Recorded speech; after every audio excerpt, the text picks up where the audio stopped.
So we have this question. My son has ADHD. He absolutely loves meeting other kids and trying to make new friends, but he has a really hard time maintaining relationships.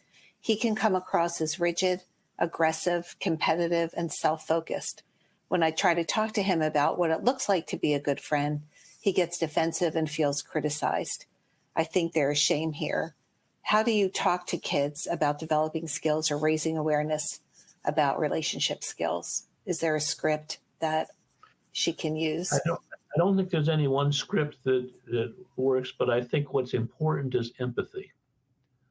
If you think about how hard it is for a kid to say that the stuff that most of my friends and classmates can do without any trouble is harder for me.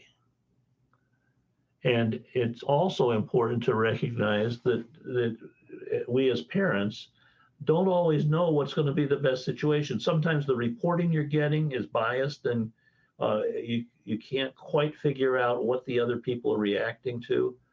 But I think it makes sense to encourage the child to tell you what gives them the impression that this is not working out very well.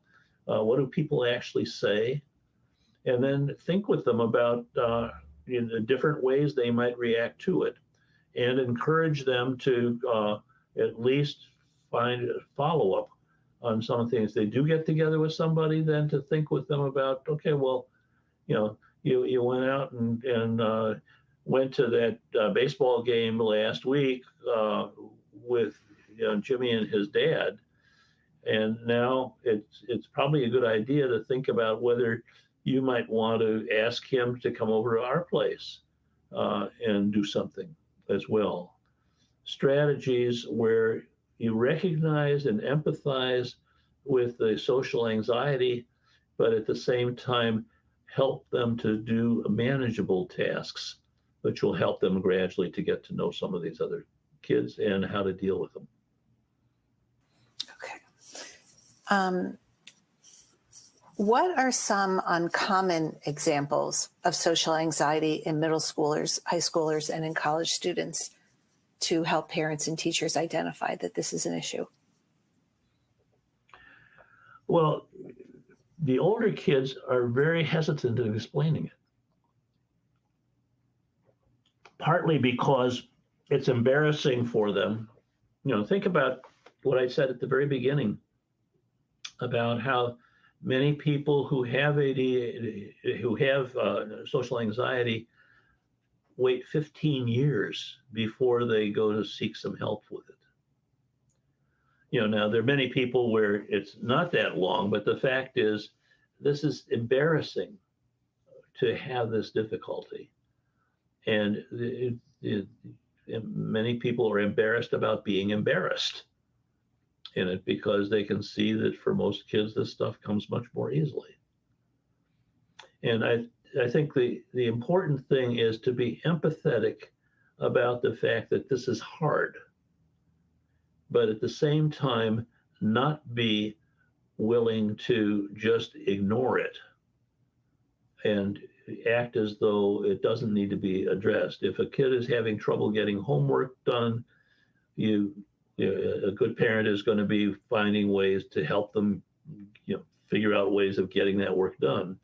And the social interaction is something where you also need it, but to listen to them when they even just hint at difficulties with social interactions, and then try to get them to think with you about, okay, what are the other people reacting to? Is there anything that you're doing that they keep commenting on, or what nickname they give you when they're trying to tease you? And think about it as a problem that you can put your heads together and try and address together.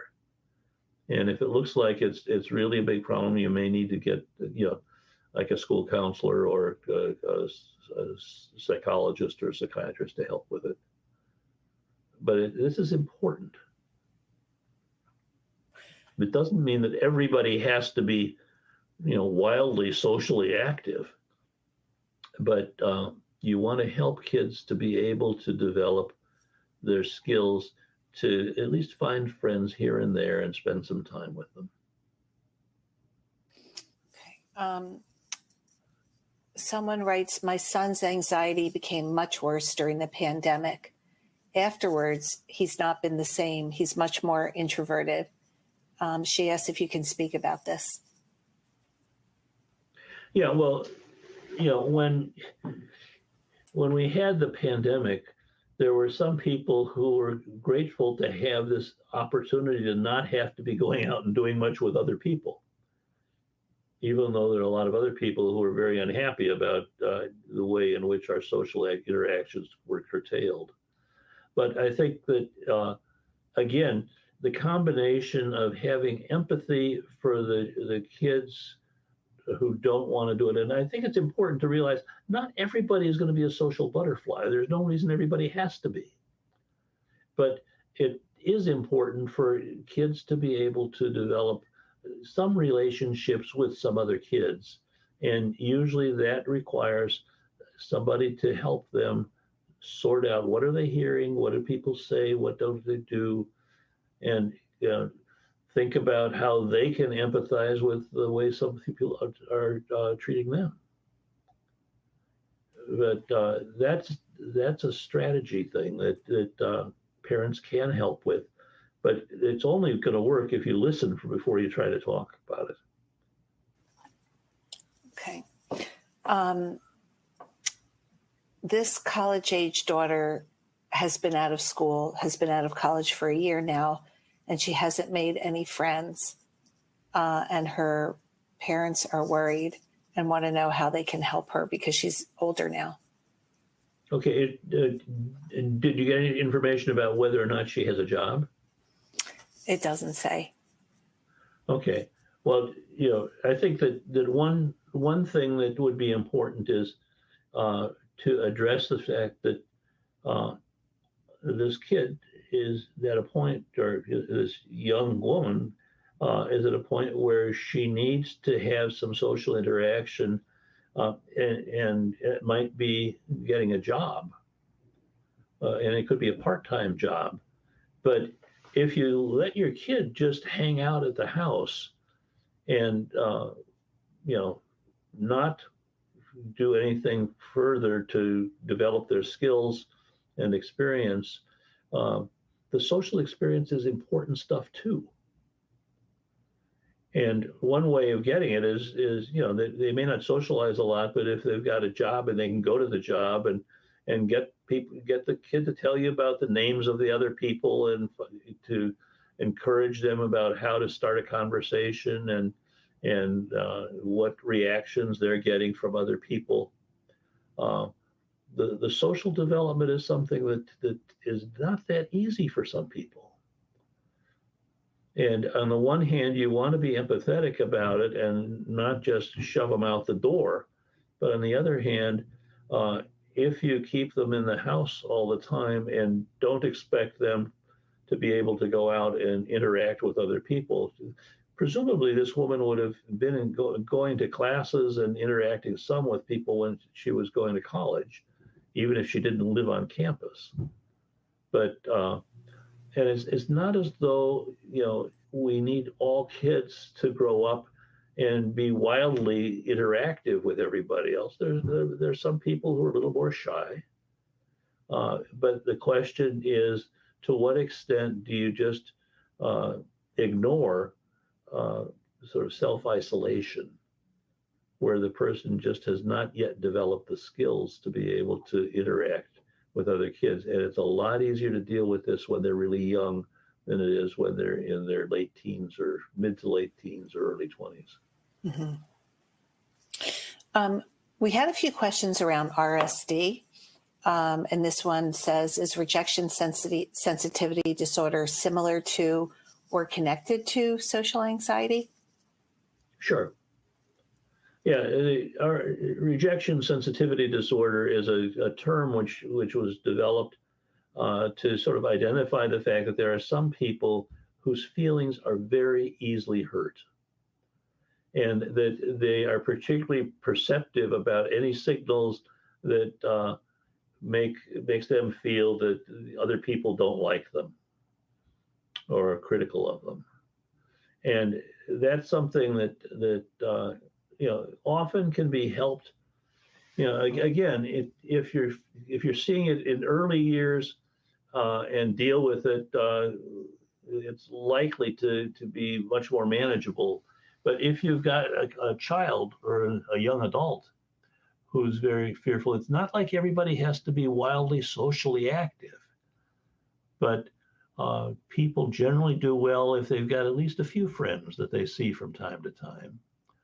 And the things that parents can do is to encourage sons and daughters to talk with them about what's going on with other kids or the other young adults that they're hanging out with, and help them put into perspective, for example, things that may come across to your son or daughter as though this is really, damaging,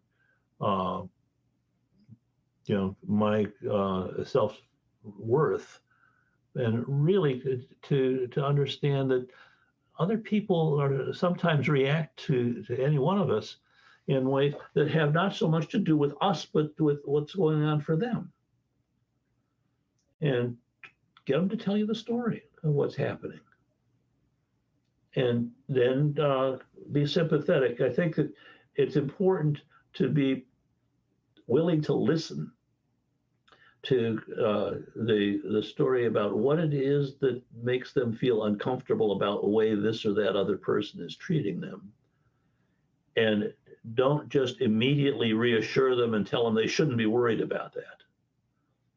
But if they are worried about it, get them to figure out with you why other people, particularly if it's more than just one person, are relating to them in a way that seems more critical, and how are they in terms of their ability to be somewhat friendly and associating on their side.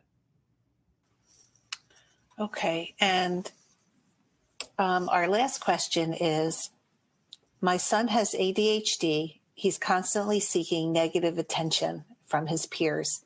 He tries to be funny, but he doesn't stop. He gets in trouble in class with his teachers. He doesn't seem to understand that this is a negative loop. How can I talk to him about this? It might be something where if it's persistent and it's happening in ways that are pretty obviously self-defeating, that might be something where you want to get some help from a school counselor who can give you a little more feedback on how he's coming across, if he's still in school or if he's not in school. Consider the possibility that he might need a therapist. And there are some people who need the medication not because they can't focus on their schoolwork, but because they're too impulsive in what they say and what they do. And they may need some help with the medication to be able to deal with their social interactions in ways that are not going to turn other people off. And that there's some who do okay at school when they're on their medication, but they don't have any medication in them after school. And for them, that may be the most complicated part of their interactions with others.